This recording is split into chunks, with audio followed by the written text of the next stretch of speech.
কংগ্ৰেছৰ প্ৰাৰ্থী তালিকা সুলভ মূল্যৰ দোকানত যেনেকুৱা মূল্যবোৰ নিৰ্ধাৰণ কৰা থাকে, চাউল, চেনি, দালি, আটাৰ, এই কংগ্ৰেছৰ টিকটৰ মূল্যটো তেনেকুৱা হৈছে। জিলা পৰিষদৰ 20 লাখ, পঞ্চায়তৰ এপি মেম্বাৰৰ 10 লাখ, ৱাৰ্ড মেম্বাৰ যোনটো নিৰ্দলীয় তাতেও কয় যে আমি কংগ্ৰেছক সমৰ্থন কৰিম 2 লাখ। ইয়াতকৈ লাজ লগাৰ কথা কি আছে? আৰু ধৰি লওক সেই হিন্দু সমাজৰ যে সাৰ গৰু ৰাস্তাত এৰি দিয়া চুৰ এগৰাকীক যদি কংগ্ৰেছে নেতৃত্ব দি থাকে, কিবা হিন্দু জেগাত যায় গণেশ বুলি কয়, মুছলিম জেগাত যায় আনোৱাৰ বুলি কয়, আৰু সেই গৰুবিলাক চুৰ কৰি ধুবুৰীত বিক্ৰী কৰে, তেওঁ কংগ্ৰেছৰ নেতা হ'লে এনেকুৱাতো গৰু ছাগলী নিচা টিকট বিক্ৰী হ'বই। তাত আৰু ক'ব লগা একো নাই।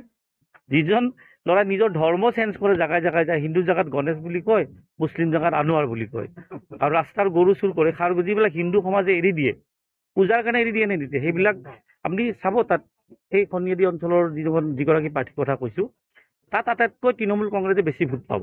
তেওঁ অভিযোগ কৰিছে আপোনালোকে কংগ্ৰেছৰ প্ৰাৰ্থীগৰাকীক ক্ৰয় কৰিছে। এগৰাকী প্ৰাৰ্থীৰ টিকটটো আপোনালোকৰ সাংবাদিকৰ ওচৰত যাই পৰিছে, পৰিব লাগে প্ৰাৰ্থীৰ ওচৰত। দলীয় প্ৰাৰ্থী কংগ্ৰেছৰ কথা কৈছোঁ, 1 নং জিলা পৰিষদ, তাতে আমাৰ সংগঠনে আমি প্ৰাৰ্থীটো দিয়াও নাই, কিন্তু কংগ্ৰেছৰতো তাত দীপেন পাঠক, ৰঞ্জন ডেকা, পংকজ বৰুৱা এনেকুৱা বহুত ডাঙৰ ডাঙৰ নেতা থকাৰ পিছত সেই আসনখন তেখেতসকলে মনোনয়ন পত্ৰ দিব নগ'ল, আৰু সেই টিকটটো আপোনালোকৰ সাংবাদিকৰ হাতত অৰিজিনেল টিকটটো দেখাইছে যোৱাকালি, আৰু সেই সাংবাদিকগৰাকীয়ে চেলেঞ্জ দিছে যে আপোনালোকে ভূপেন বৰা পদ্ধতিলৈ মোৰ পৰা আহি অৰিজিনেল টিকটটো লৈ যাওক, থাকিব লাগে DC অফিচত, আছে সাংবাদিকৰ হাতত। গতিকে মই আকৌ কৈছোঁ, হাজোৰ নিচিনা এটা সন্মানীয় সমষ্টি য'ত প্ৰয়াত বিষ্ণুৰাম মেধি, মহেন্দ্ৰ মোহন চৌধুৰী মুখ্যমন্ত্ৰীৰ আসনত আছিলে, তাত আকৌ কংগ্ৰেছৰ কেণ্ডিডেট হৈ গ'ল গৰু চোৰৰ নেতৃত্বত।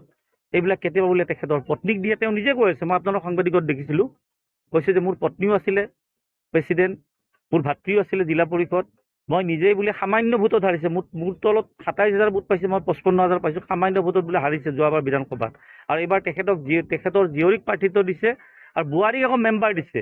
তাৰমানে কংগ্ৰেছে সেই চোৰৰ ঘৰখনক বেছি পাৰিলে কংগ্ৰেছ আৰু ক'ত থাকিব? পৰিয়াল গান্ধী পৰিয়াল হ'লে বেলেগ কথা, এইটো চোৰৰ পৰিয়াল হয়, গৰু চোৰৰ পৰিয়াল হয়। মই বাৰ হিন্দু সমাজে কিছুমান পূজাৰ বাবে গৰু এৰি দিয়ে, মই যিখিনি জানো কামাখ্যাতো এৰি দিয়ে, বাহিৰতো এৰি দিয়ে। সেই গৰু ইন'ভা নে কিবা এখন চোৰৰ গাড়ী এখন আছে, সেইখনত ভৰাই ধুবুৰীত বিক্ৰী কৰে, আৰু সেই পইচা দি নিৰ্বাচন কৰে।